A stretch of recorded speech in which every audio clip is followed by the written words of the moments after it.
Ever felt like even a teeny bit of criticism or rejection just knocks you down? Maybe a small comment can leave you feeling devastated for hours or even days. If you have ADHD, this overwhelming emotional pain might be something called rejection sensitive dysphoria or RSD. So when the feeling of rejection or criticism hits way harder than it should, sometimes even when the rejection isn't real. Today we are going to explore how ADHD can ignite RSD and why these feelings are so intense. Plus, I will share some helpful ways to manage these emotions when RSD takes over. Let's dive in. What is rejection sensitive dysphoria? Let's start by breaking down what rejection sensitive dysphoria is. RSD is an intense emotional sensitivity to any form of rejection, criticism, or even the idea that someone might be disappointed in you. It's not just little sadness or frustration. It's more like an emotional punch. The word dysphoria means a state of unease or dissatisfaction. So when someone with RSD feels rejected, even slightly, it can cause emotional pain that feels almost unbearable. And sometimes it's just the perception that someone is upset with you. And that's enough to trigger those intense feelings. For many people with ADHD, this can make everyday situations like getting feedback at work or school really tough. But why is RSD so common in people with ADHD? Let's dive into that next. ADHD and emotional dysregulation. To understand why people with ADHD are more likely to experience RSD, we need to talk about emotional regulation. ADHD isn't just about difficulty focusing or being hypersensitive, being hyperactive. It also affects how the brain manages emotions. For people with ADHD, their brain reacts more intensely to emotional triggers, and it can be harder to calm those reactions down. This happens because of differences in the prefrontal cortex, the part of the brain that helps us control emotions and make decisions. So while someone without ADHD might feel a little irritated or disappointed by criticism, someone with ADHD might feel like it's the end of the world. That's why emotional reaction in ADHD are often bigger and more intense. When rejection or criticism enters the picture, it's like throwing gasoline on a fire, and that's how ADHD can ignite RSD. Well, it's all about how the ADHD brain handles emotional input.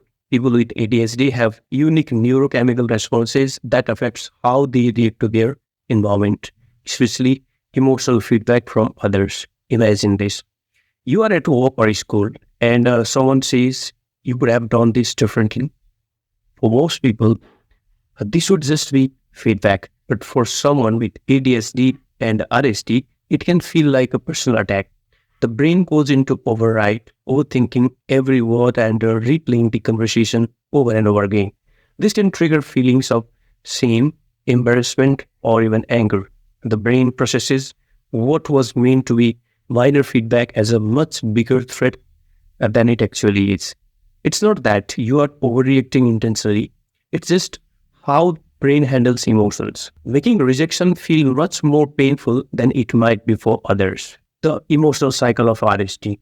When rejection sensitive dysphoria is triggered, it often sets off an emotional cycle, then can be tough to break. Here is how that cycle usually works. Number one, criticism or rejection. It starts with a small comment or a perceived rejection. This could be a look, a tone, or passing remark that makes you feel like you have done something wrong. Number two, overreaction. Because the brain processes rejection more intensely, that small criticism feels massive. Thoughts like, I am such a failure, or they don't like me anymore can come up. The emotional pain feels out of proportion to the situation. Number three, avoidance. After feeling that pain, you might start avoiding situations where you could be criticized or rejected again. This could mean saying no to opportunities, pulling away from relationships, or avoiding certain conversations. So four, isolation. Over time, this avoidance can lead to isolation. You might withdraw from social situations, friendships, or even work opportunities because the fear of rejection feels too overwhelming. And unfortunately, this isolation often makes the pain worse. But the good news is that there are ways to manage this emotional cycle. Let's look at some ways you can start. How to manage RSD. Tips for coping. So, how can you manage RSD, especially if you have ADHD? There are some strategies that can help you.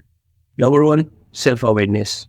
The first step is recognizing when RSD is happening. When you start to feel that intense emotional pain from rejection or criticism, pause and remind yourself, this might be my RSD reacting. Just naming it can help you take a step back and see the emotion more clearly. Number two, pause and reflect. When you feel those strong emotions building up, take a moment to breathe and reflect. Ask yourself if the situation is as big as it feels. This small pause can help bring some perspective and reduce the emotional reaction. Number three, mindfulness and breathing techniques. Mindfulness can help you stay in the present moment and calm your mind. Try focusing on your breathing when you feel RSD triggered. A few deep breaths can help centering you and interrupt the cycle of overthinking. Number four, build a support system. Having supportive people around you is crucial.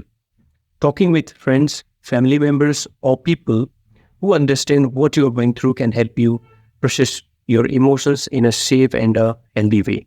Even just sharing your experience with someone who gets it can make a huge difference. If RSD feels overwhelming, consider talking to a mental health professional. They can help you explore more ways to manage those feelings and provide support tailored to your needs. RSD can feel overwhelming, especially when it seems like your emotions are not in control. But if you have ADHD and struggle with RSD, remember you are not alone. And there are ways to manage these intense feelings by becoming more aware of your emotional patterns, finding ways to pause and reflect, and surrounding yourself with a strong support system. You can reduce the impact RSD has on your life. If this video helped you understand RSD better, please like and share it with someone who might need this information. And don't forget to subscribe for more content on ADHD, mental health, and self-care. You have the power to manage your emotions and find peace